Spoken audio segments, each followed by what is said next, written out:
అంటే దీని కింద హైపర్ టెన్షన్ వస్తుంది, డయాబెటీస్ వస్తుంది, క్యాన్సర్ స్క్రీనింగ్ వస్తుంది, ఆ తదుపరి ఇన్ఫర్టిలిటీ కేసెస్ చూడడం కానీ, ఒక ప్రాపర్ సర్వే ఇంటింటికి వెళ్ళి ఇక్కడ ఉన్నటువంటి 35,000 పాపులేషన్కి సంబంధించిన ప్రతి సర్వే చేయాలి.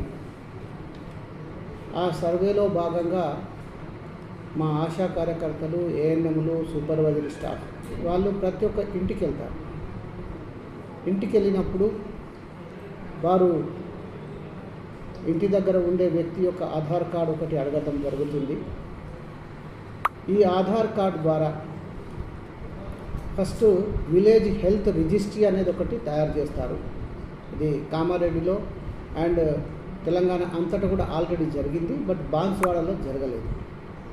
ఈ విలేజ్ హెల్త్ రిజిస్ట్రీలో దీంట్లో మీ పర్సనల్కి సంబంధించిన డీటెయిల్స్ అన్నీ ఉంటాయి.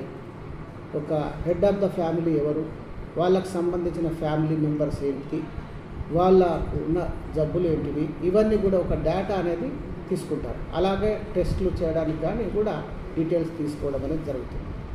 ఈ విహెచ్ఆర్ రిజిస్ట్రీ తీసుకోగానే ఆయుష్మాన్ భారత్ హెల్త్ అకౌంట్ ఈరోజు భారత ప్రభుత్వము ఆభా కార్డ్ అనేది చాలా ఎసెన్షియల్ చేసింది.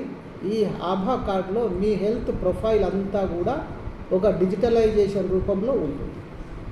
అంటే దీనివల్ల బెనిఫిట్ ఏంటి అంటే ఇన్ ఫ్యూచర్ మీరు బాన్స్వాడ హాస్పిటల్కి వచ్చిన ప్రెగ్నెన్సీ టెస్ట్ చేసుకోవాలంటే ఆభా కార్డ్ నెంబర్ చెప్తారు. ఈ ఆభా కార్డ్ నెంబర్ చెప్పగానే మీ దగ్గర హెల్త్కి సంబంధించిన ప్రొఫైల్ అంతా కూడా వస్తుంది.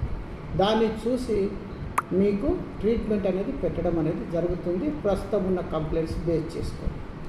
సో కాబట్టి మీ దగ్గరికి వచ్చినప్పుడు ఈ విధంగా బాన్స్వాడలో ఉన్నటువంటి ప్రతి ఇంటింటికి మా కార్యకర్తలు, ఆశా కార్యకర్త వస్తుంది, ఏఎన్ఎంలు వస్తారు, సూపర్వైజరీ సిబ్బంది కూడా ఇక్కడ వాళ్ళని మానిటర్ చేస్తూ ఉంటారు.